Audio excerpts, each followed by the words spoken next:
Bom,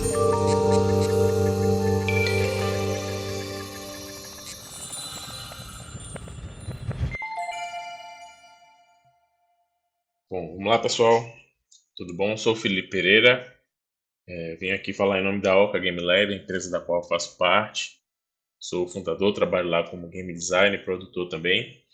E vou contar um pouco da história do Árida, que é o nosso primeiro e principal projeto, né? Um pouco da história da empresa também. Falar um pouco de game design, falar um pouco também de gestão e algumas coisas que a gente aprendeu com o processo, algumas escolhas criativas que a gente teve também, coisas que hoje em dia a gente faria diferente, né? E espero que seja muito útil, não apenas para o pro processo de vocês atualmente, como eventualmente para oportunidades futuras, situações futuras que de alguma maneira se assemelhem com o que a gente viveu.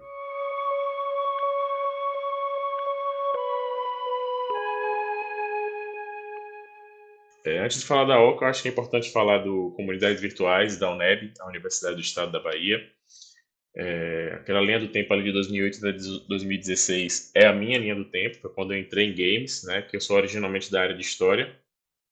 Isso explica muito também da relação da OCA com as humanidades, né, essa relação entre tecnologias e humanidades, eu diria que é uma característica diferencial da OCA, assim, de certa forma isso vem muito influenciado por esse grupo, né? Eu fui convidado para ser inicialmente pesquisador, playtester, naquele primeiro jogo ali que é o Triad, que foi um jogo em 3D. Na época nem tinha Unity, até tinha, mas não no formato de hoje. A gente fez em Torque na época, um motor de jogo bem antigo. E fui convidado para ser tester. E no segundo jogo ali, no Buzios, lá para 2009, fui de fato chamado para ser pesquisador. E aí depois fui como roteirista. E aí fui progredindo para game design e tal. Esse Búzios é um jogo bem interessante, é um adventure point and click sobre a revolta dos Búzios, um episódio bem significativo da história da Bahia, que a gente tem aqui no século XIX. E o outro que eu coloquei ali foi o 2 de Julho, Tower Defense, porque ali foi o primeiro jogo que eu trabalhei meio que fazendo algo que eu faço na Oca, né? Que é concebendo os projetos, fazendo a direção criativa, na parte de game design, na parte de level design e fazendo a gestão.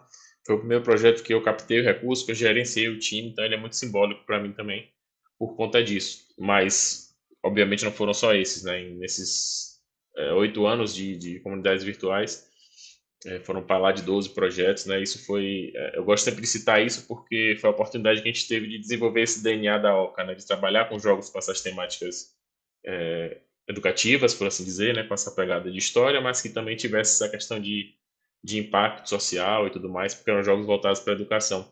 A Oca parte muito de pegar esses elementos e transformar isso, levar isso para o mercado do entretenimento, né? O desejo da gente de criar a Oca vem muito disso. Uma outra motivação é justamente a cultura brasileira, né? A gente vê a presença da cultura brasileira muito forte em diversos segmentos da indústria cultural, né? Filmes, artes visuais, música, mas games ainda é uma coisa crescente, né? Óbvio que hoje em dia já está muito mais forte, mas eu estou falando aqui de 2015, 2016, que é quando começa a ter essa idealização, né? E a gente chegava a oportunidades aí, né? Uma fonte inesgotável de referências, e não é exatamente a novidade, né? Porque outros centros de produção já faziam jogos influenciados pela sua cultura no Brasil, que isso não era muito comum, está começando a ser cada vez mais, né? E esse caldeirão cultural, né, que historicamente é o Brasil, na nossa visão, no nosso entendimento, ia permitir a gente criar games únicos, né, sem precedentes, que pudessem vir influenciado pela internacionalização que os jogos proporcionam, mas ao mesmo tempo com características culturais únicas. A gente apostou muito nisso, né? Claro que a gente usou muitas referências também de jogos que faziam isso, né, e que já tinham essa pegada. Então, o Raj já é mais recente, mas é uma grande influência nossa da cultura indiana. O Never Alone, que foi um hit, né, que trabalhava com essa questão da cultura do Alasca, a cultura esquimó também, foi uma grande referência pra gente. A galera do Mulaca lá na cultura mexicana se parece muito também com a área, inclusive até de questão de, não de gameplay, porque o gênero é diferente, mas de a questão de composição de mundo, 3D, exploração e tudo mais, tem algumas semelhanças. E os dois gigantes ali embaixo, né? A galera do The Witcher lá da Polônia, da CD Projekt, e Assassin's Creed, que não precisa nem falar, né? É uma coisa realmente em outra escala, né? Eu gosto de usar essas duas referências porque a gente mira no que há de mais alto possível assim nas referências, né? Mas a gente está muito mais próximo da realidade dos indies. Eu acho que é importante sempre citar isso porque é um nicho, né? É uma possibilidade de mercado, não necessariamente pensar em jogos que têm essa pegada cultural, a gente não consegue pensar em entretenimento também, né? Já tem diversos outros cases que não só esses, né? Então, isso orientou bastante a produção da gente, o pensar do game design do Arida. Aqui um pouco falando de números, né? Não tem a ver com game design diretamente, mas ao mesmo tempo orienta também a forma como a gente poderia pensar o produto, né? Claro que, tipo, na época a gente não pensou de forma tão definida assim, é muito mais fácil olhar para trás e entender, né, e mapear as motivações, mas eu acho que essa lacuna que esses números representam também foi uma grande motivação, talvez até de forma instintiva, né, intuitiva, que é esse potencial que a gente tem de consumo, né, porque a gente é o quinto de jogadores ativos, mas é apenas o 12º quando a gente pensa em produção, né, então a gente tem um mercado gigantesco, a gente costuma dizer que, nossa, se a gente conseguisse ter uma expansão do Árida só na região Nordeste, de certa forma já seria o suficiente para fazer a empresa rodar, né? Falando de números, de potenciais pessoas jogando, né? E a gente enxergava que tinha essa disparidade, né? Entre o tamanho do mercado e a produção, efetivamente, né? Isso também, de certa forma, a gente via como uma oportunidade. A gente entendeu que, tipo, se a gente conseguisse eventualmente pensar no game design onde as pessoas pudessem, especialmente no Brasil, se conectar, a gente tinha uma possibilidade de mercado e, claro, o fato de ser focado para o público daqui não necessariamente ia fechar portas lá para fora, né? E aí falando, como falei, de 2016, mais ou menos, que a gente começa a gestar a empresa, ela nasce em 2017 mesmo, a gente começa a produzir em 2017, mas até o conceito da empresa, o que seria de fato o que veio a ser a Oca é ali 2015, 2016, e a gente via um baixo foco de empresas com temáticas nacionais. Na verdade, eu diria que até o baixo foco era até uma aversão mesmo, assim. Tive uma dificuldade grande, de certa forma, de levantar coisas que fossem efetivamente nossas. Nos jogadores a gente viu um baixo senso de pertencimento, né? Então, isso é uma coisa que a gente viu muito com a Árida, assim, de pessoas jogando Árida e sentindo coisas que normalmente não estavam habituadas a sentir com jogos. Isso, no fim das contas, é identificação, é algo que também te apostou muito. E esse cenário, na nossa visão, gerava um cenário de baixa inovação e de repetição temática, né? Que já é algo meio que presente no mercado internacional. Claro que com a onda dos jogos indies isso mudou muito, mas a gente sabe que, em linhas gerais, é um mercado que envolve muito investimento e onde tem muito investimento, às vezes você não tem tanto risco assim, não tem tanta inovação. Então, a repetição temática ela acaba sendo quase que uma questão de garantia ali, né, que os projetos eles aconteçam. Isso é natural. É natural que a gente, enquanto mercado emergente no Brasil, olhe para fora e tente ver as coisas que estão funcionando lá fora e tente fazer parecido, né? Mas as inovações também abrem novas possibilidades, né? Abrem novos caminhos e eventualmente abrem novos nichos, né? E foi, como eu falei, um pouco racional, mas um pouco intuitivo também, que a partir daí a gente cria o Arida, né? Então, viu o sertão brasileiro como nunca antes visto. Claro que assim, a gente conseguiu pesquisar, mapear alguns jogos e trabalhar com temáticas da cultura sertaneja. De Canudos a gente não chegou a achar nenhuma, mas da cultura sertaneja tinha uma galera do Piauí que fez o Cangaço. Teve alguns outros, assim, mas que não tiveram tanta expansão, especialmente no mercado do entretenimento. Isso pra gente, nossa, como é que é uma temática tão poderosa como essa ainda não foi trabalhada em games, né? E a gente começou pensando em Canudos, porque a motivação do projeto foi a Guerra de Canudos, mas logo que a gente começou a pesquisar, começou a pensar os elementos de game design que poderiam orientar a produção da gente, eu tive, nossa, a gente tem uma coisa muito rica na mão aqui, que é o sertão, né? A cultura sertaneja. Né? A gente podia usar ao nosso favor o fato de que, especialmente no Brasil, a cultura sertaneja ela já era muito assim presente no ideário, né, da população, assim, por conta das outras produções, né, de filme, música e tudo mais. E a gente se orientou, começou com o Canudos, mas orientou o game design pensando no sertão como um todo, assim. Então, a gente sabia desde o início, assim, por mais que a gente não soubesse gênero, não sabia nem se ia ser 2D, nem sabia nem se ia ser 3D, mas a gente sabia que a questão da ambientação, da cultura, né, da espacialização mesmo do sertão era algo que ia ser definitivamente importante, assim, para o nosso game design, desde o início, assim, sabe? Visão que a gente tinha muito clara desde o início.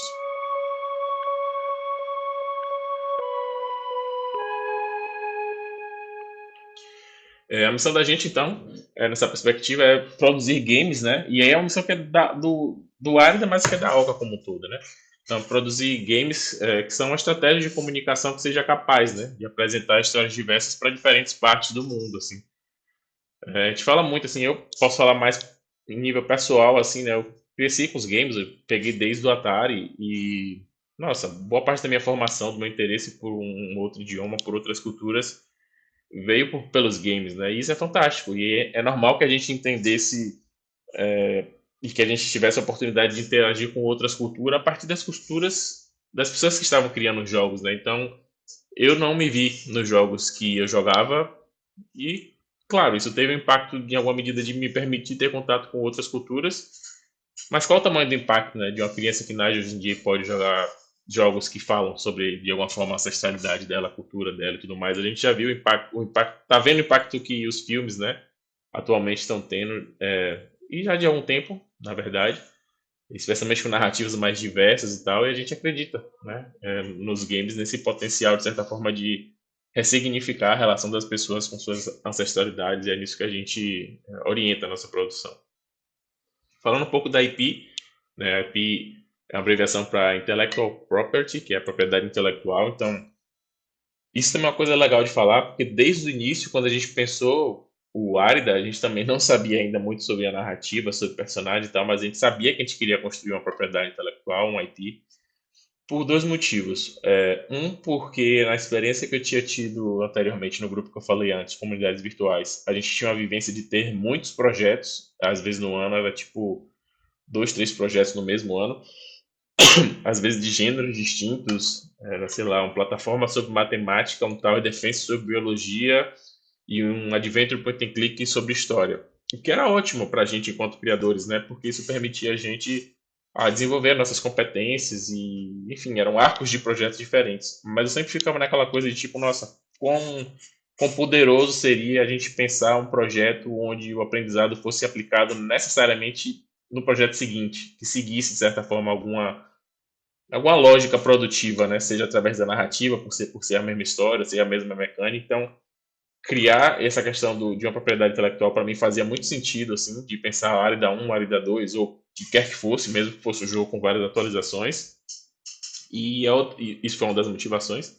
E outra motivação de se criar um IP era porque a gente pensava para além de games, e pensa até hoje, né? A gente não fazia ideia de como é que a gente ia fazer isso crescer, mas a gente tinha essa pira de tipo, nossa, esse universo aqui, a gente vai construir ele para ele esparramar para além de games, assim. Então, isso também, de certa forma, orientou o nosso game design desde muito antes, assim. A gente sabia que ia ser uma série, por essa questão de aprendizado, a gente queria ter esse aprendizado aplicado, e é o que está acontecendo agora, né?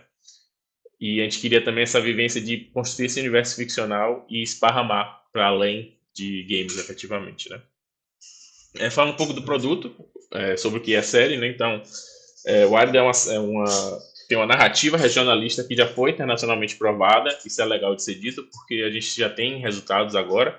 Tudo isso que eu estou falando aqui, na época, não era tão racionalizado assim, vamos dizer. Né? Hoje em dia, como eu falei, é fácil olhar para trás e perceber, né? Mas a gente tinha muita insegurança sobre o fato de uma narrativa regionalista como é o Árida ter aceitação internacional, e a gente viu que isso é possível, né? Então isso orientou muita gente. Personagens e plot, né? Plot e estrutura narrativa tocantes, isso para a gente sempre foi algo muito importante, a forma, o tom do jogo, né? De ser uma coisa sensível, de ser uma coisa emotiva. E é muito importante a gente, desde o início, a gente discutia muito o quanto a gente queria ter essa pegada, mas ao mesmo tempo fugir dos estereótipos, né? Porque a gente está trabalhando com fome, está trabalhando com pobreza, e são temas muito sensíveis, né? Por mais que a gente tivesse, em alguma medida, fazendo uma denúncia, especialmente porque Canudos é uma denúncia, né? É uma denúncia de genocídio e tudo mais. Para quem conhece a história de Canudos, sabe disso. E, ao mesmo tempo, a gente está fazendo um jogo, né? Que é uma coisa que, em tese, o principal objetivo é divertir, né? Então a gente ficou sempre assim.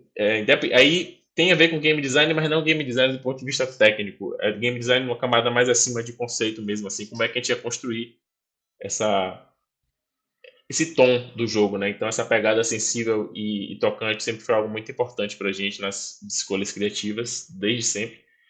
E isso pra gente, né, ia gerar um IP sem precedentes, assim, né? Assim como eu falei lá no início que jogos com tantos elementos culturais geram IP sem conteúdos, geram games sem precedentes, a gente imaginava que todos esse balaio de coisas que a gente imaginava na época ia também gerar uma propriedade intelectual sem precedentes.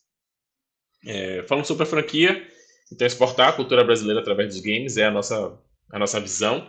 Explorar novos mercados, muito por conta do que eu falei inicialmente, né, no sentido de o quanto a gente consegue eventualmente descobrir novos potenciais mercados a partir de estar apresentando um jogo com pegada diferente, com uma estrutura diferente, com demandas diferentes, né, com inspirações diferentes.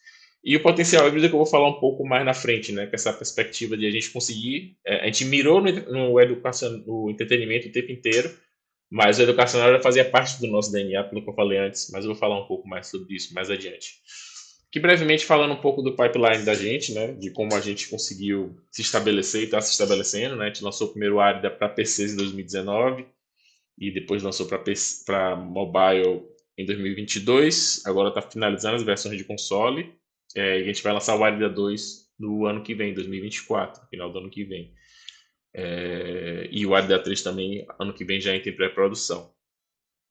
Fora isso, tem aqueles 3 pontos ali embaixo, né? Licenciamento, educação e audiovisual são coisas que orientam muito a gente. O licenciamento já está acontecendo, né? A gente já vende as camisas, está produzindo agora os toys, os brinquedos. O artbook a gente já vende digitalmente, mas a gente vai, ano que vem, também lançar ele físico. A educação também, o jogo já é amplamente utilizado nas escolas, mas a gente tem esse sonho de levar o ARIDA para os currículos nacionais, o currículo nacional, esse é um desejo da gente. E o audiovisual, né? A gente já tem propostas aí de fazer um filme ou de animação live action do ARIDA, a gente ainda está decidindo para que caminho a gente vai, mas é a materialização, né, desse sonho que a gente tem de criar um IP, de criar transmídia. Falando um pouco da análise competitiva, 3 jogos que orientaram muito a gente. Os 2 primeiros eles foram lançados, salvo engano, até depois do Árida, então foram referências que vieram processualmente, mas o The Flame The Flood foi antes. Eu diria que o The Flame The Flood foi uma das primeiras motivações que a gente teve, né? E essa pegada do survival e do crafting veio muito daí, veio muito dessa influência. Até hoje é uma grande influência pra gente.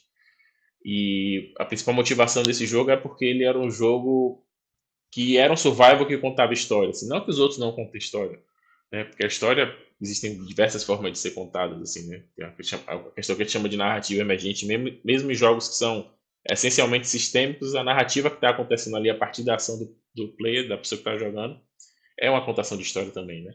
Mas esse jogo se diferenciou pelo fato dele ter um plot ali forte acontecendo. Isso pra gente foi uma motivação muito grande. Quando a gente pensou no game design do Iron em 2016, 17, tava uma onda muito forte de jogos de survival. E na nossa visão esse se destacava, porque era um survival que tinha essa pegada narrativa bem forte.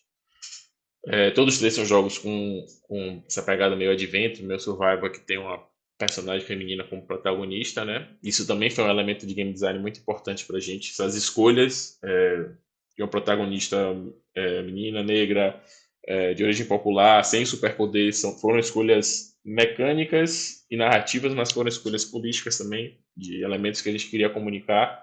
Porque só essas escolhas, para além de situar narrativamente, também situa muito sobre a perspectiva política, né, do que a gente quer trabalhar e tudo mais, do que a gente quer apresentar. E também são elementos diferenciadores. Eram na época, né? Hoje em dia talvez não seja tanto, mas na época eram. Falo como se parecesse que fosse 1000 anos atrás, mas é porque a tecnologia, 3, 4 anos, realmente muita coisa acontece. E o Alba e o Samemara são duas excelentes referências mais atuais, assim, né? O Alba tem essa pegada também que é cultural, que tem essa pegada mais de um jogo para relaxar, digamos assim. É um jogo baseado em preocupações climáticas e tudo mais, é bem legal. E o Sumeimara também, que aí talvez ele tenha uma dinâmica mais de mecânica, né? De ações mais mecânicas, isso se distancia um pouco do Árida, assim como The Flame The Flood também tem elementos de mecânica muito forte. Mas o Sumeimara tem uma questão do universo, assim, dos personagens, que é algo também que é muito presente no Árida, assim. Então, são 3 referências que a gente olha com muito carinho, assim, a gente recomenda muito, assim, de você ter jogos que vocês possam, assim, não apenas se inspirar, assim, mas ter como referência, e às vezes também para que você vá para caminhos que ninguém foi, né? Escolher caminhos que ninguém foi, assim, a partir de referências. Isso é uma coisa que nos ajudou e nos ajuda muito até hoje.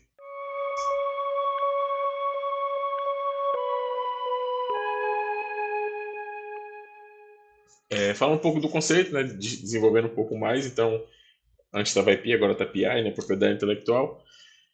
O Sertão e internacionalização para a gente sempre foi um grande elemento para orientar, como eu falei, né, o Sertão como sendo o maior guarda-chuva, digamos assim, né, a cultura sertaneja, e esse desejo da internacionalização também sempre foi é um desafio, mas ao mesmo tempo sempre foi também uma visão da gente, por mais que a gente quisesse focar mais no mercado nacional por motivos óbvios, a gente sempre também tentou entender como que a gente podia internacionalizar isso, e o game design, no fim das contas, eu acho que foi uma grande ferramenta, porque na medida que a gente estava trazendo elementos regionais, né, sei lá, como a cacimba para representar a água, como a cabaça para representar é, onde você colocava água.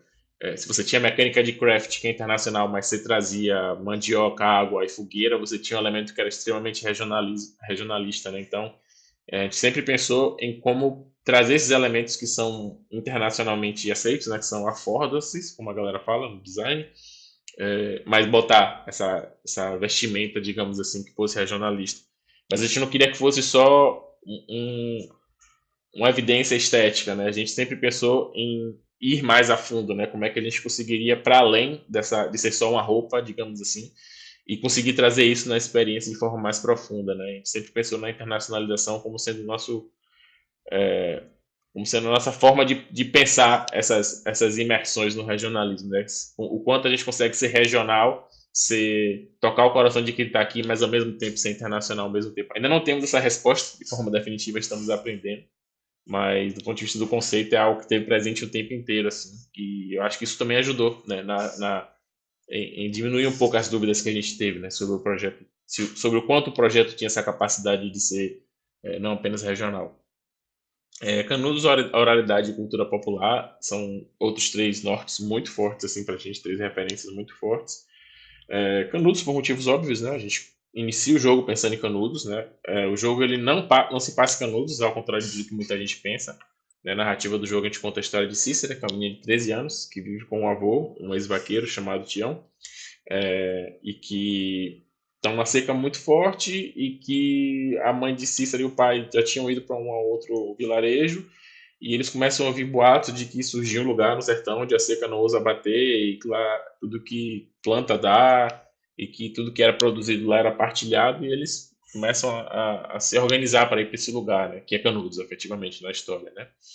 E o plot do jogo ele se desenvolve a partir daí e Canudos é como que um organizador criativo para a gente, assim, né? Ele orienta as pesquisas, ele orienta onde a gente quer chegar do ponto de vista de conflito, do ponto de vista de destino, por assim dizer, da personagem, mas ao mesmo tempo ela tá ali, é um elemento que a gente tenta deixar como uma coisa que não impede também a ficcionalidade, né, do que a gente está criando, assim. Então, acho que se não tivesse Canudos e fosse só o sertão, talvez o conceito não tivesse o poder que tem, né? Inclusivamente porque especialmente, perdão, porque Canudos acaba sendo quase com uma âncora, assim, né? Tanto para pesquisa, como eu falei, mas para essa referência mais de que, nossa, isso aqui aconteceu, né? É algo muito forte.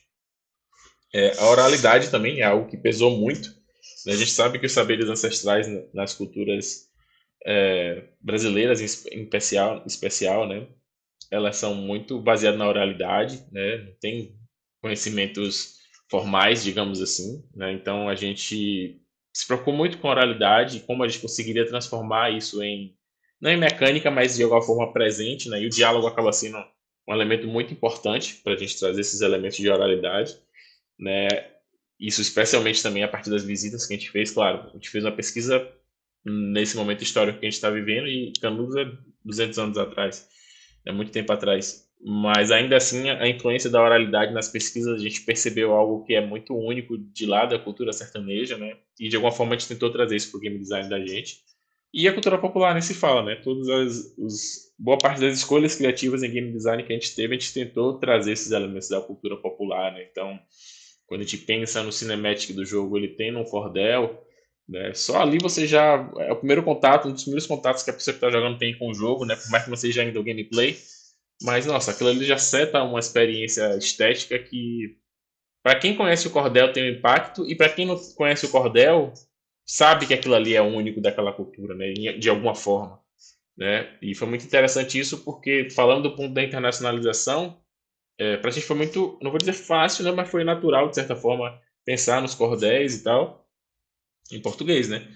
Mas a gente, nossa, como é que a gente vai levar o cordel para a língua inglesa, né? O jogo ele tem os dois idiomas. Tem vários idiomas, tem 3 idiomas no total, na parte de texto, mas na parte de voz tem só português e inglês.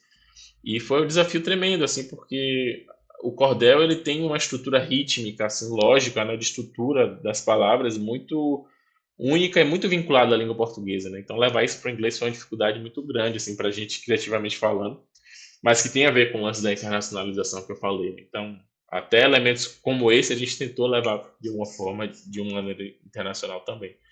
E o potencial híbrido, né? Que, como eu tinha mencionado antes, era algo que, assim, quando a Oca nasce pensando no mercado do entretenimento, né? Como eu falei, eu tive essa vivência na educação, meu mestrado em games educacionais, tinha tido essa vivência nesse grupo, participado de muitos eventos, produzido muitos jogos, escrito muito sobre isso, mas eu já estava muito imerso no ecossistema assim, de indústria, vamos dizer assim, né, de mercado, por já estar indo muito para os eventos, ter muitos amigos que trabalhavam na indústria, e eu pensei, nossa, a Oca, eu acho que o diferencial da Oca vai ser esse aí, vai ser esse DNA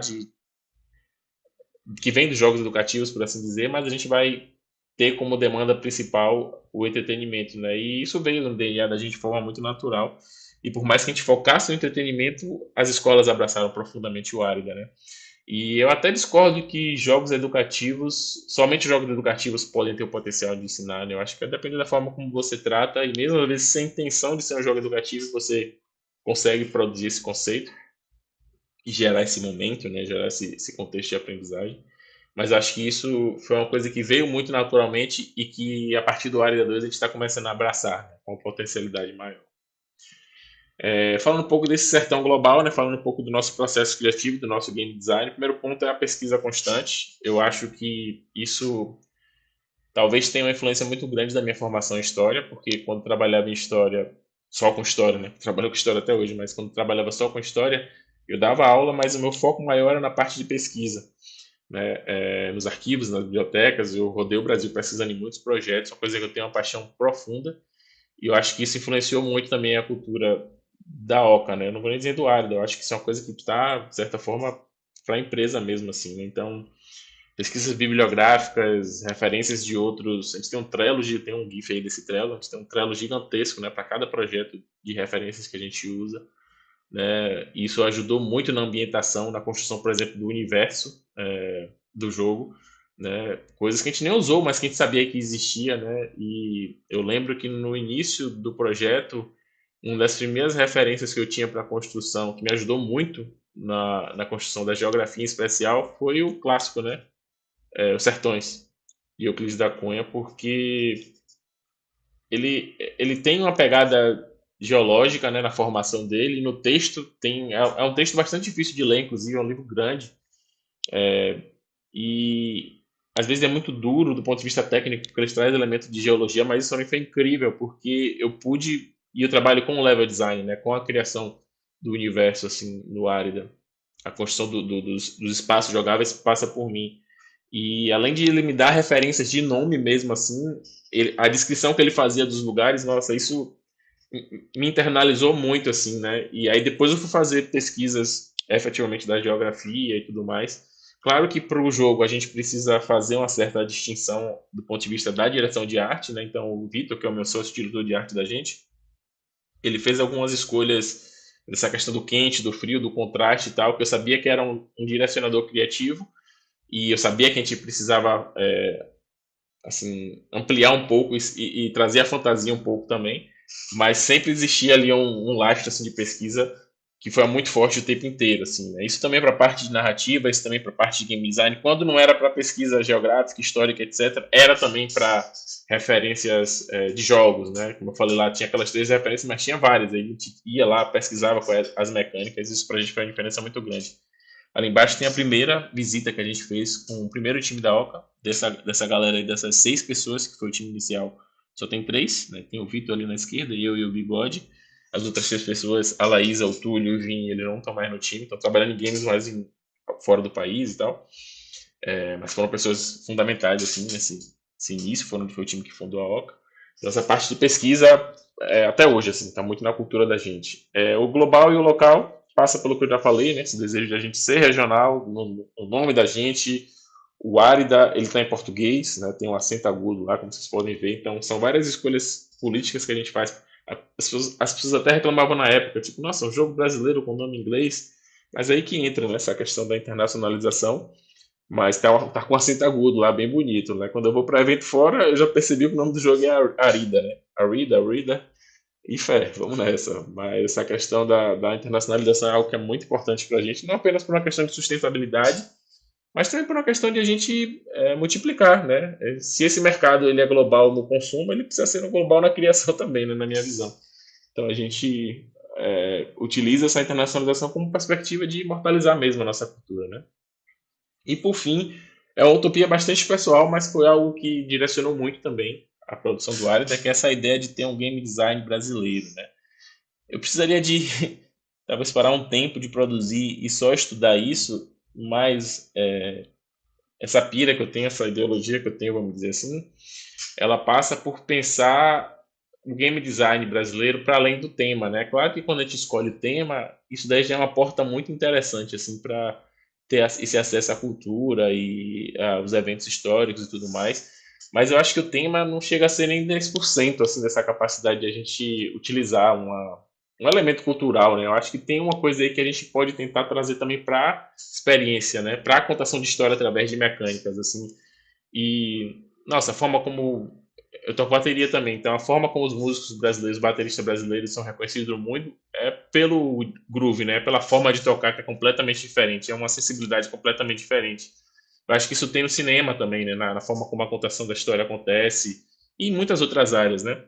E eu fico pensando, nossa, a gente aqui no Brasil, a gente começou depois dessa corrida desse mercado, a gente é muito influenciado por outras culturas, mas para quem é desse mercado, até para quem é só consumidor mesmo, consegue ver uma diferença, né, entre um game design japonês, um game design norte-americano, do norte da Europa também, a galera que tem um padrão. Claro que isso cada vez mais se dilui, mas eu acredito que existem características únicas que a gente pode levar para o nosso game design, né? É uma ideia que eu ainda tenho muito, de certa forma, ainda incipiente, mas eu penso muito nisso aqui dentro do Arida, né? Como a gente pode trazer esses elementos de brasilidade, seja lá o que isso seja, porque brasilidade também já é um outro mundo, uma discussão muito mais complexa, mas que a gente pudesse trazer também para as escolhas criativas da gente, indo muito além do tema, indo muito além da contação de história, né? É claro que tem uma coisa que é orgânica, dessa ancestralidade lá passar simplesmente pelo processo criativo, mas eu fico pensando muito como a gente pode tomar decisões mais conscientes, não tão intuitivas. O Ariel foi muito intuitivo, a sensibilidade foi muito intuitiva de fato, por mais que tivesse vários racionais envolvidos. Mas isso é uma coisa que eu penso muito, assim, mas eu vou precisar de um pouco mais de tempo aí, de mais jogos produzidos para materializar isso.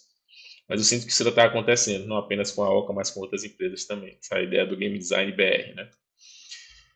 Uma outra influência que a gente tem muito forte aí tá o Bigode, que é o artista conceitual da gente, que está até ali na outra imagem também, que a gente leva para a parte visual, que de certa forma tem a ver com o game design, né? Essa questão do grafite, né?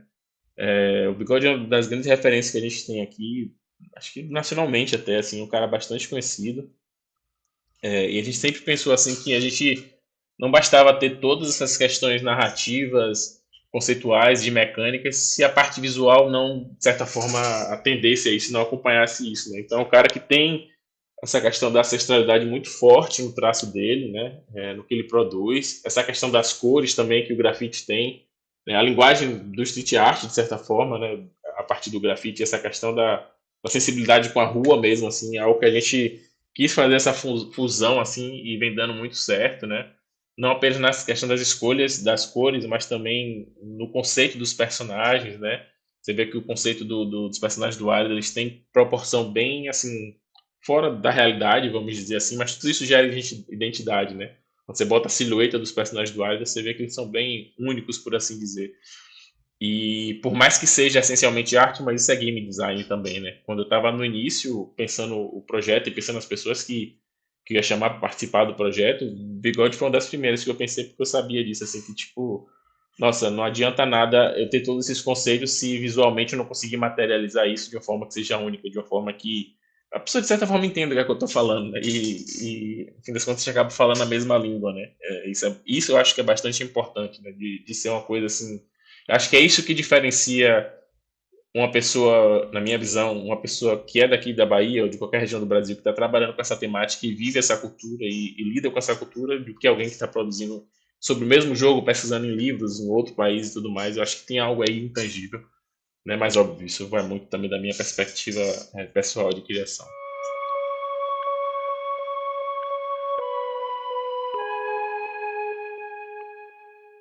Falando um pouco das escolhas, né, de game design, a gente passou por essa pílula azul, pílula vermelha aí do storytelling mecânico. Isso aí eu até lembro que na teoria de Games Studies, há um tempo atrás, tinha essas coisas de narratologistas e ludologistas. Era uma pira que tinha de como se fossem duas vertentes, né? Que eu acho que o jogo mais é uma contação de história. Ah, não, eu acho que o jogo é uma máquina de mecânicas e tinha umas certas tretas até, algo que eu nunca entendi, nunca concordei muito.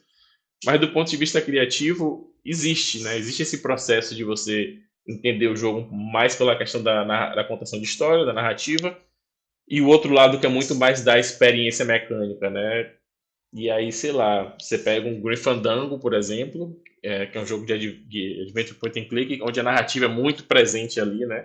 E você pega um Super Mario, qualquer um, os mais recentes, sei lá. Claro que tem uma contação de história ali, mas é sobre mecânica, né? O quanto divertido é. Você pega o jogo, é o que chama de Juice, né? Ele tem uma experiência de interação que é única, assim, que é muito agradável. E desde o início a gente sabia que nosso caminho era o storytelling, assim. O Arid é o nosso primeiro jogo enquanto empresa, óbvio que a maioria das pessoas já tinha experiência com outros jogos, mas é o primeiro jogo da empresa nessa pegada. A gente queria flertar com entretenimento, como eu falei, mas é o primeiro jogo 3D, então muitas coisas a gente não sabia. E intuitivamente eu não sabia que a contação de história era o meu forte pessoal. Né? E eu pensei, tipo, nossa, por mais que eu seja um game designer que também trabalha com mecânicas, mas o storytelling para mim sempre foi algo mais orgânico, mais intuitivo. Né? Não que a mecânica fosse contra-intuitivo, mas a storytelling saía, acho que por conta da história e tudo mais. E isso foi uma escolha que a gente fez. A gente falou, gente, isso aí foi desde o início. Isso pra gente foi muito importante. Estamos fazendo um jogo e não que as mecânicas elas sejam pobres ou coisa assim, mas provavelmente vai ser algo mais flat, como a gente diz, né? Algo mais simples. E vamos tentar investir aqui na contação de história. Eu acho que os jogos precisam fazer essa escolha, necessariamente, porque às vezes tem jogos que essas escolhas elas são bem balanceadas, mas para a gente foi importante fazer essa distinção. O Survival versus o Adventure, né? Que também foi outro processo de game design bastante complexo durante o desenvolvimento do Arida. Como eu falei, o Survival ele nasce, a escolha do Survival ela nasce naquele fervor ali de 2016, 15. Tava tendo muitos jogos Survival na indústria. E pra gente parecia uma escolha bem orgânica, assim, tipo, nossa, vamos pensar um jogo de Survival no sertão, porque os elementos os estéticos de fome e sede era uma metáfora muito pronta para um sistema de um jogo de sobrevivência no sertão. Até o nome, né? Sobrevivência no sertão é algo tipo, nossa, parecia um conceito muito arrumado. E de fato era, assim. Parecia ser uma ideia que, na sua essência, ela já era muito potente. E também a questão do craft, né? De você criar coisas e usar os elementos do sertão para criar as coisas. A gente foi muito pelo survival no início. Só que o survival, aí que entra a questão do conflito do game design. O survival está muito mais para mecânicas e menos para o storytelling, normalmente, né? No padrão da indústria. E o adventure, que sempre esteve presente na nossa escolha também, né? Na questão da exploração, das quests, de você ter várias cenas no jogo e ter esse perfil exploratório, que é uma característica do adventure, essencialmente, está muito mais para o storytelling. Então, no início do jogo, a gente começou a desenvolver, o survival parecia ser a nossa bússola, assim, né? E eu diria que até a gente lançou como sendo o jogo do survival, até na comunicação, sempre quando tinha que escrever alguma coisa, como descritivo da Steam, por exemplo, a gente escrevia survival primeiro, adventure depois. A gente se entendia como jogo de survival, né? Só que aí entra na questão do game design, na questão do público, né? Porque claro que isso não é uma regra, mas em linhas gerais o público do survival é um público mais ávido por mecânicas, né? E aquela coisa do sobreviver, quanto tempo você consegue, muitos crafts e tal. E a gente não entregava isso, nunca entregou. Por mais que tivesse fome e sede, por mais que tivesse inventário, por mais que tivesse crafting, o que prendia as pessoas, o que chamava a atenção das pessoas era a ambientação e a contação de história, né? E com o tempo a gente foi se entendendo muito mais uma empresa de criação de jogos de adventure, nesse caso com elemento de survival, do que o contrário, né? Mas isso veio com a maturidade, né? E é bem legal trazer isso porque, como eu falei, olhando para trás é muito fácil fazer essa leitura, mas na época a gente só se via doido enquanto designers tentando encaixar as mecânicas de survival com as mecânicas de adventure, né? E hoje em dia a gente tem essa distinção mais clara, então até a comunicação da gente vai muito mais pro adventure. E é muito doido como até as escolhas do que a gente chama de store listing, né, que é a arrumação da loja do jogo, é importante fazer essa distinção, porque nas primeiras screenshots que a gente produziu era muito focado nessa questão do survival, né? E as pessoas tinham a expectativa quando ia jogar recebia outra. Hoje em dia não, a gente tenta já envelopar ali aquela coisa do produto mesmo, aí é uma questão de mercado mesmo, e dizer, ó, que você vai ter aqui uma experiência narrativa profundamente influenciada por Adventure, com o elemento de survival, mas é um jogo de Adventure. Isso foram escolhas que a gente foi tomando com o tempo, assim, e também foi um aprendizado muito grande. E o terceiro ponto no game design é ambientação e regionalismo, né? Acho que eu já toquei bastante nisso. Eu particularmente acho que o momento que o Arida mais brilha nem é tanto na contação de história. Eu acho que a contação de história ela é interessante, mas a gente não tem uma estrutura narrativa super complexa, assim. Eu acho que se passa muito mais pela empatia que é gerada, pelo potencial de carisma dos personagens, pela coisa de quero saber o que vai acontecer. Acho que Canudos influencia muito nisso. Mas e é importante tudo isso que eu falei, mas acho que onde o jogo brilha mais é na ambientação mesmo, assim, é nessa coisa de trazer o player, a pessoa que está jogando para aquele ecossistema ali. E, claro, acho que a influência visual disso talvez seja o principal, né? O quanto a gente pesquisou e pesquisa até hoje. Como eu falei, eu trabalho com o level design, então a quantidade de estudo que eu fiz para escolher quais texturas que eu ia usar, né, e tudo mais, isso tomou muito tempo meu, assim, muito tempo mesmo. Foram vários redo, como a gente chama, né, de refazer, ir e voltar, ir e voltar. Eu lembro que eu tinha uma ideia de cenário, quando foi a primeira vez em loco, eu tipo, não, apaga tudo, apaga tudo. E aí fui construir o padrão do zero, assim. E aí já entra um outro tópico que é a questão de maturidade e otimização, porque quando a gente iniciou e lançou até a versão de PC, eu trabalhava, se não me engano, com 50 texturas, né? Textura que a gente usa para pintar o cenário, em gerais, o 3D. E depois que a gente foi levar o jogo para o mobile, a gente viu que isso era o maior erro que a gente podia cometer. Então, eu tive que trabalhar no mobile com 4 texturas só, né? Saiu de 50 para 4. Se vocês até fizeram a comparação assim, visual, de como o jogo é muito mais rico no PC do que no mobile, visualmente falando, né? E no menu mobile foi um grande desafio, como é que eu conseguiria manter essa ambientação no nível alto com 4 texturas apenas, né? Mas acho que a gente conseguiu. E também tem um outro ponto que foi uma dificuldade financeira, a gente não tinha música para botar em todas as cenas do jogo, mas eu acho que mesmo que tivesse, talvez essa seria a escolha de design, porque a gente queria de fato que o ecossistema falasse, né? Então, os passos, os pássaros, aquele barulho de que você está de um lugar aberto e tal, isso pra gente é algo muito importante também. Então, a ambientação acho que foi um ponto alto. E o regionalismo, né? Regionalismo em tudo, né? Nos itens, nos elementos de interface, na forma de falar. Isso é interessante de falar também na escolha de game design da gente, que por um momento a gente pensou em ter, como eu falei, em termos de texto, a gente tem acho que 13 idiomas agora, mas a gente lançou só português e inglês. E a gente pensou muito em ter o português, o inglês e o nordestinês, porque os diálogos a gente escrevia com muitos regionalismos, né? Com coisas que quem é do Nordeste consegue prontamente identificar, assim. Mas tive muita experiência de pessoas testando o jogo de outras regiões do país que não sabiam o que era determinados termos. E no final a gente decidiu bancar. A gente, não, o português vai ser assim, vai ser desse jeito mesmo, assim. E acho que funcionou. Acabou sendo uma feature muito legal. Muitos youtubers jogando o jogo e meio que emulando a voz da personagem, né? Porque a gente tem a voz dublada só nos cordéis, que são nos cinematics, né? As animações. Mas no gameplay a gente não teve recurso para botar a voz de pessoas reais no jogo inteiro, né? Então é bem legal a pessoa lendo o texto com regionalismo, especialmente para quem não é do Nordeste, e quem é do Nordeste também, tentando imitar o sotaque e tudo mais. Isso acabou virando uma feature, como a gente fala, né? E aqui um pouco dos aprendizados.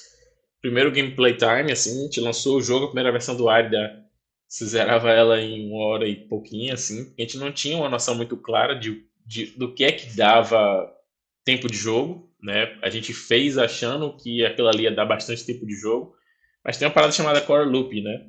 que o core loop é a repetição das ações do jogo, né? De certa forma, como é que você sustenta a pessoa jogando o jogo ali. E a gente basicamente, por mais que o cenário ele não fosse tão pequeno assim, ele tem um tamanho regular, ele não é grande, mas ele também não é pequeno. A escolha da gente de usar a Quest como sendo o direcionador da experiência fez tudo ficar muito rápido, né? Então, o gameplay time, a pessoa jogava, consumia, consumia, quando via já acabou o jogo. Hoje em dia a gente já aprendeu muito outros recursos que dão gameplay time, que é aumentar o tempo da pessoa com interação, sem necessariamente ser chato, sem necessariamente a pessoa sentir que está sendo ludibriada para ter mais tempo de jogo, né? Acho que isso aí foi uma coisa que a gente aprendeu muito também.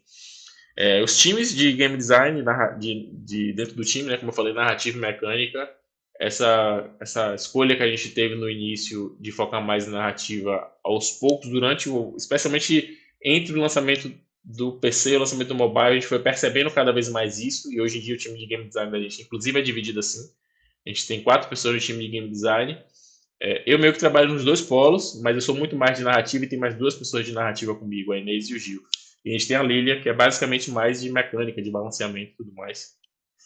Essa visão para a gente foi algo muito importante, assim, porque foi quando a gente percebeu a geração de valor que a gente tinha, que era na contação de história, então a gente pesou o time mais nisso, assim, né? Na pesquisa, no aprofundamento do personagem, dos personagens, no aprofundamento dos itens do jogo, da própria narrativa. Isso, claro, é uma estrutura para o Árida, mas eu acho que isso vai se repetir para os nossos próximos jogos.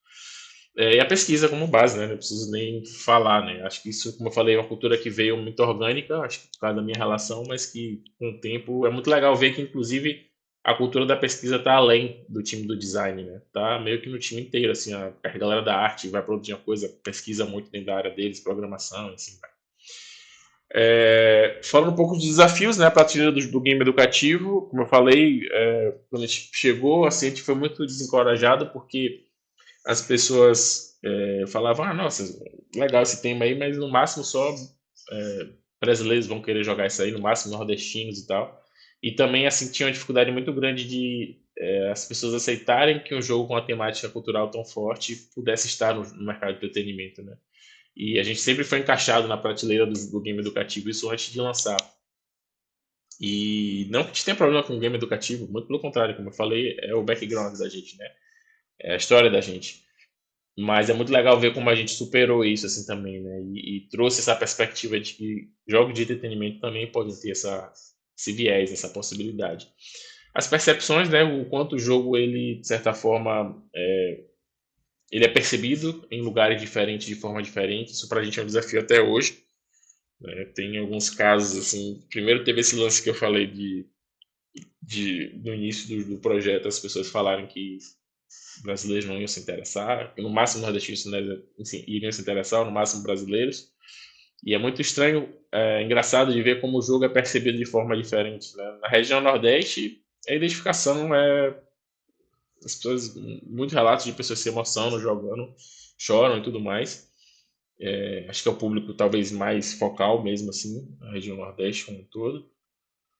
Aí tem o resto do Brasil que se identifica pelo fato que eu falei, assim, de ser uma coisa que está presente no ideário, assim, mas fora do Brasil as percepções são mais distintas possíveis, assim, né?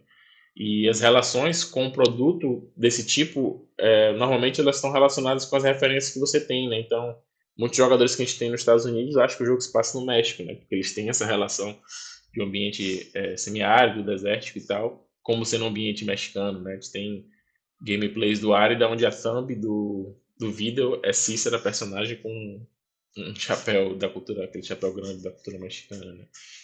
E outros lugares se impactam de saber que o jogo passa no Brasil. Tipo, nossa, tinha o estereótipo do Brasil como sendo uma coisa de ou floresta, ou samba, ou futebol, e tem esse padrão de bioma no Brasil, nossa, essa cultura e tudo mais. E também tem algumas dificuldades que são bem curiosas e complexas também, né? Tipo, a gente recebeu o refund do jogo, que é quando a pessoa pede o dinheiro de volta na Alemanha, por exemplo, porque as pessoas julgavam que a gente estava fazendo proselitismo, né? Que a gente estava fazendo propaganda religiosa, porque o jogo tem alguns elementos da cultura cristã, da religião cristã, que é um elemento muito presente na cultura sertaneja, né? Para quem é do Brasil, isso não é um espanto, né? Se fosse um filme, eu acho que ninguém ia se queixar disso, né? Mas no jogo pode soar um pouco estranho. E isso acabou impactando um pouco assim também a forma como as pessoas percebiam o jogo. A gente recebeu também algumas estrelas negativas no mobile em países de cultura muçulmana, né? Pelo mesmo motivo, de ter cultura cristã e tudo mais, religião cristã. E tudo esse aprendizado para a gente. E o terceiro ponto ali é a questão da maturidade e da competitividade, né? De a gente entender o que é que a gente está fazendo efetivamente, porque de início a gente estava só criando o jogo, hoje em dia a gente pensa como empresa, entende quais são esses pontos fracos e esses pontos fortes da gente, para transformar isso, né, como um propulsor para a gente continuar produzindo e produzir os novos áreas. Falando um pouco do Arida 2, né, que é a continuação, vou falar bem brevemente, é uma arte ilustrativa do jogo, a gente está fazendo um jogo muito maior em relação ao Arida 1, é um jogo multiplataforma, né? A gente quer fazer um lançamento multiplataforma, na verdade cross-plataforma, né? Você poder jogar o mesmo jogo com pessoas diferentes, porque o jogo ele não vai ser só single player. A gente quer ter mais features sociais mesmo assim dentro do jogo. Aí uma das telas, né, já está até bem mais evoluída em relação a isso, mas tipo, uma das telas aí de spoiler. O jogo ele vai ser co-op, né? A gente tem coisas que a gente sabe que funcionaram muito bem no Arida 1, a gente está potencializando. E também está tendo essa otimização visual também.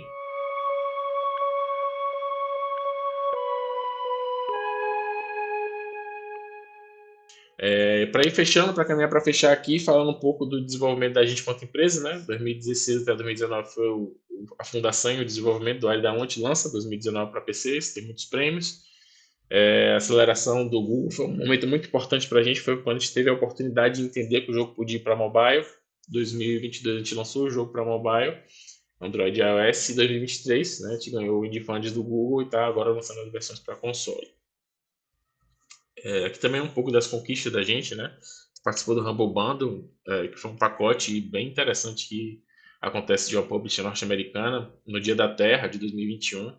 Eles convidaram a gente para estar junto com vender junto a um pacote de como eles chamam, né, bundle, vários jogos juntos para serem vendidos juntos, com vários jogos que eram referência para a gente assim, né? A gente realmente nem acreditou quando o convite veio. 2022 a gente teve bastante destaque tanto na Apple Store quanto na Google Play e a conquista, né, do Indie Game Fund, que o Google ele seleciona anualmente algumas empresas da América Latina que eles consideram promissoras para fazer investimento e a gente foi contemplado com esse investimento em 2022, né, isso para a gente dá bastante sinal assim de que a coisa está no caminho certo. E ali o terceiro ali é o do Year Play, né, que é um vídeo editorial que a Google Play fez com a gente. Eles vieram aqui em 2022 e passaram aqui quase um mês com a gente filmando no Salvador, no Sertão. Foi bem legal também. Tá no YouTube esse vídeo. Só pesquisar o Year Play Felipe que aparece lá. Falando brevemente aqui do time, né, os líderes da gente, eu e o Vitor, somos os sócios. A gente tem o Anderson, que é nosso mago da programação. Isso é uma coisa que eu considero bem importante, assim, você ter líderes em áreas distintas, para a gente funciona muito bem. Eu mais nessa parte criativa, da narrativa, do design, da gestão de pessoas. O Vitor, ele é de artes, mas ele também é o cara dos números da empresa. E tem o mago da programação ali, que precisa do nosso mestre nerd ali, que é o cara da viabilidade mesmo, assim, de pensar o que é factível ou não. E aqui é um pouco do time, né? Nós estamos agora em 12 pessoas. Infelizmente ainda está bem defasado em relação ao número de quantidade de minas no time, né? São só 4 em relação aos 12, mas já é de certa forma algo acima do padrão da indústria, mas a gente quer que no mínimo seja 50-50, estamos trabalhando para isso. E a gente divide o time nesses 3 polos aí, né? Game design, QA, a parte de produção e marketing e arte e programação, que é o trabalho duro, mais digamos assim, de implementação em um outro polo. Falando um pouco do nosso modelo de desenvolvimento, né? A gente cria os projetos até virar produto, depois a gente joga para localização para ir para as stores, né? Em seguida a gente começa a ter as vendas, a partir das vendas a gente busca o review para ter a relevância e buscar a nossa comunidade, né? Um ciclo que ele se retroalimenta, né? Depois que chega na comunidade, normalmente a gente volta para o desenvolvimento porque a gente lança muitas atualizações, né? Acho que é interessante ter esse pipeline. Não é nada muito novo, mas quando estiver organizado assim, dá uma visão um pouco mais clara, né, no processo de desenvolvimento. Falando um pouco do entretenimento, né, como eu falei, nosso ponto forte são os games, porque é o que a gente sabe fazer. A gente começou para ser empresa de games, mas a gente já está agora fazendo a parte de streaming, né, com DramaCasts também. O streaming seria a perspectiva falei do convite para fazer o filme, e o DramaCast seria podcasts narrativos sobre o Arda, que a gente já está produzindo também. E a lojinha da Oca, que a gente já estreou lá. Tem poucos itens ainda, tem a camisa, tem o artbook, mas a gente está para o próximo ano com desejo de engordar, colocar mais coisas lá. A parte da educação, como eu falei, a gente já tem uma penetração muito grande nas escolas, tudo de forma orgânica, mas a gente já licencia o jogo para vários livros didáticos. Universidades também, a gente já esteve presente em pesquisas de diversos níveis, né? Tanto graduação, pós-graduação, mestrado, doutorado, pós-doutorado, isso é muito incrível. E a perspectiva de museus e espaços culturais, que é uma coisa que está começando esse ano aí, né? A gente está participando de algumas exposições em museus do mundo afora, assim, espaços culturais também. Acho que os games eles têm espaço para isso também, né? De ocupar esses outros lugares de saberes mais tradicionais, digamos assim, né? Mais culturalmente estabelecidos. Eu acho que os games têm tudo para poder ocupar esses espaços também. A gente espera ocupá-los mais ao longo do tempo, ao longo do lançamento dos novos jogos da série Árida.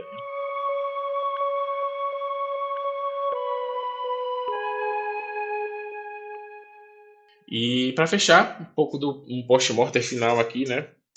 Fazendo uma recapitulação geral, uma coisa que foi muito importante para a gente foi viver a nossa região, né? Até porque o jogo é sobre ela, mas a gente não depender dela, especialmente na Bahia, que não tem um ecossistema tão forte de jogos, então a internacionalização para a gente foi um ponto-chave. A questão do narrative design, né? História, cultura e tecnologia, a gente entendeu que era o nosso ponto forte desde o início, a gente disse, não, é nisso aqui que a gente é bom. Claro que com o tempo a gente foi tendo as validações, no início era só uma intuição, depois a gente foi focando nisso, e a parte de design de narrativa é um ponto forte. E entender pontos fortes eu acho que é importante para qualquer negócio, para qualquer projeto que se inicia. Cerque-se de pessoas importantes, né? E quando eu falo importante, não é socialmente influentes, nada disso. Pode até ser, eventualmente, mas eu me refiro mais a pessoas que podem impactar o seu processo de desenvolvimento, né? Que podem eventualmente te ajudar em alguma dúvida técnica que você tenha, uma dúvida de game design, uma dúvida de negócio, enfim. Essa parte de criação de redes, no fim das contas, é uma indústria muito baseada em pessoas, então ir para os eventos, conhecer as empresas, conhecer as pessoas, acho que é algo muito importante. E saber também que a sua construção do seu avatar profissional, digamos assim, é algo muito importante, né, nessa indústria. Essa diferença entre fazer jogos e fazer empresa, como eu falei, a gente iniciou a Oca e o Arida pensando que a gente estava só fazendo jogo. Claro que sempre. Eu vou dizer que sempre foi empresa porque a gente começou pensando muito mais no jogo, né? Mas à medida que a gente foi se desenvolvendo e lançou o jogo, a gente percebeu que era um negócio. Então, se for uma coisa que está se fazendo só por uma perspectiva de expressão, de nossa, quero contar essa história aqui, meu emprego é outra coisa, beleza. Tá tudo bem também. Mas se o objetivo é fazer com que esse jogo gere grana suficiente para eventualmente pagar o próximo, ou que pelo menos lhe dê a validação de mercado para que você possa continuar trabalhando, essa visão empresarial, no meu entendimento, é algo muito importante, fez diferença para a gente. E por fim, mas não menos importante, o respeito ao seu próprio processo, né? Não sei como é para as outras pessoas, mas aqui essa questão da síndrome do impostor, ela pesa muito, especialmente por essa, não sei se vocês estão familiarizados com esse termo, mas é justamente essa criação de crenças limitantes que a gente mesmo cria a respeito das nossas competências, da nossa trajetória e tal. E isso é o que aconteceu muito, ainda acontece, assim, e uma coisa que a gente tenta fazer, um exercício que a gente tenta fazer muito aqui é respeitar o nosso próprio processo de desenvolvimento, assim, né? E vem dando certo, a gente vem sentindo que isso vem impactando positivamente. E aqui falando um pouco de como o Arida está atualmente, né? E como a gente se enxerga em 2025, já com o lançamento das outras produções e tudo mais. Agradecer pela oportunidade e espero que o vídeo tenha sido útil. Tenho meus contatos ali, meu e-mail, as redes sociais da Oca e o nosso site também. E é isso. Precisando de mais algum feedback, estamos disponíveis também para poder eventualmente trocar sobre jogos que trabalham com essa perspectiva cultural ou algum feedback de projeto. Estamos sempre disponíveis, né, para poder conhecer novas pessoas e interagir, fazer nosso ecossistema nacional crescer. Belezinha? Valeu, gente. Abração. Até mais.